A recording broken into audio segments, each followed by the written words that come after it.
जय श्री महाकाल भैया, बहुत बहुत स्वागत है आपका आपके भाई के नए चैनल क्रिकेट फोरकास्ट में। तो भैया आज अपन बात करने वाले हैं इंडिया और इंग्लैंड के पांचवें टेस्ट के तीसरे दिन की कहानी। तो भैया कहानी तीसरे दिन की तो ऐसी थी कि शुरू होते ही खत्म हो गई थी, फिर भी अपन अपने हिसाब से आपको थोड़ा बहुत बढ़ा के ही बताते, क्योंकि भैया इंग्लैंड इतना खेल ही नहीं पाई कि मैं इतना लंबा कुछ बोलूँ। इसलिए भैया अपन चालू कर देते हैं यहाँ से। तो भैया शुरुआत हुई थी बुमराह और कुलदीप ने करी थी। जैसी शुरुआत उनने करी थी ना, वैसे वो खत्म हो गए थे। उन्होंने इंग्लैंड की थोड़ी सी मदद करी कि जिम्मी एंडरसन को है ना 700 विकेट के लिए 1 विकेट चाहिए था और शोएब बशीर को 5 विकेट पूरे करने के लिए 1 विकेट चाहिए था। तो भैया अपने इंडिया वालों ने थोड़ी सी दरिया दिली दिखाई। पहले जिम्मी एंडरसन के 700 विकेट पूरे करवा दिए, फिर शोएब बशीर के भी 5 विकेट पूरे करा दिए। फिर इन्होंने थोड़ा बहुत इंग्लैंड को खुश कर दिया कि बोले जाओ यार तुम भी खुश हो जाओ, आखिरी टेस्ट है, कुछ लेके नहीं जा रहे हो, कम से कम कुछ तो लेके जाओ। तो भैया फिर ये एक एक विकेट दोनों ने ले लिया, अपने अपने माइलस्टोन पूरे कर लिए। अब भैया कहानी आ गई इंग्लैंड के, वापस इंग्लैंड की बैटिंग की।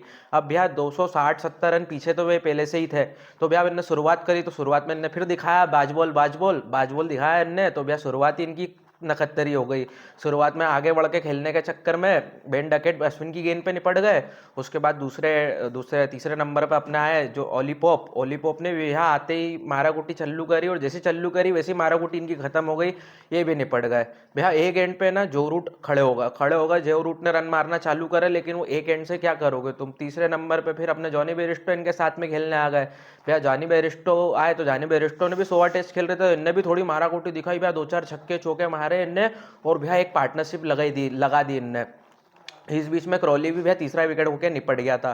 फिर जब बेयरस्टो और रूट की पार्टनरशिप हुई ना भैया, तो ऐसा लग रहा था कि ये पारी के अंतर से तो हो सकता है नहीं आ रहे, लेकिन भैया वो जहाँ इंडिया में जो कहानी रहती है हर बार ही रहती है विदेशी टीमों के साथ, कि एक बार इंडिया खेलती है और विदेशी टीम को 2 बार निपटा देती है। ये भी 5 टेस्ट में से 3 बार तो ऐसा ही हुआ है कि भैया 4 टेस्ट जीते इंडिया से, 3 तो पारी के अंतर से जीते। भैया ऐसा हालत कर देते हैं विदेशी टीम की। तो भैया जॉनी बेयरस्टो को भी इनने बाद में जब थोड़ा बहुत खेला, उसके जब हंसी खेल के दिन पूरे हो गए तो उसको भी निपटा दिया। फिर भैया बाद में इनके कप्तान है बेन स्टोक्स, जो भैया आते ही वो भी निपट गए। मतलब इनको इतनी जल्दबाजी थी ना आज इंग्लैंड को, कि आते से ऐसा लग गया था कि भैया ये इनको तो लग गया है कि अब अपन हार रहे हैं, फटाफट चलो घर, यहाँ पे बहुत बेइज्जती हो गई अपनी। तो भैया फिर बेन स्टोक भी निपट गया, आते समय बेन फोक्स भी निपट गया। निपटते जा रहे थे भैया, आए गए आए गए आए गए आए गए, यही कहानी इनकी चल रही थी।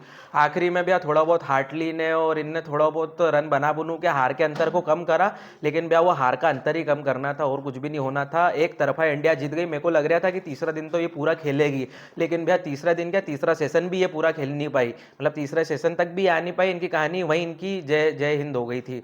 तो भैया अब उसके बाद जब ये मैच जीत गए ना, तो अपने इंडिया इतनी खुश हो गई थी भैया, इंडिया वाले तो सभी खुश हो गए थे कि पहला मैच हारने के बाद चार मैच इंग्लैंड को सलंग हरा दिए। भैया वहाँ पर है ना अपना बीसीसीआई का जो चेयरमैन है ना जैसा, वो भी बैठा हुआ था। जैसे ही मैच खत्म हुआ ना, हाथों हाथ आधे 1 घंटे के अंदर उसने पैसा बांटना चालू कर दिया। मतलब उसने इनामों की इतनी घोषणा कर दी टेस्ट खिलाड़ियों के लिए कि भैया उनने बोला कि भैया तुम तो हमारे खिलाड़ी जिता के दे रहे हो, ये लो इनाम, ये लो इनाम। भैया उनने भर भर के पैसा बांट दिया अपने जयसा ने। तो भैया अब अपने खिलाड़ी हैं तो इतना ध्यान तो उनका रखना ही पड़ेगा, लेकिन भैया बहुत शानदार हराया, बहुत बहुत मतलब है ना, एक तरफा इज्जत बिगाड़ बिगाड़ के जितना हरा सकते थे ना उतना इनने इंग्लैंड को हरा दिया।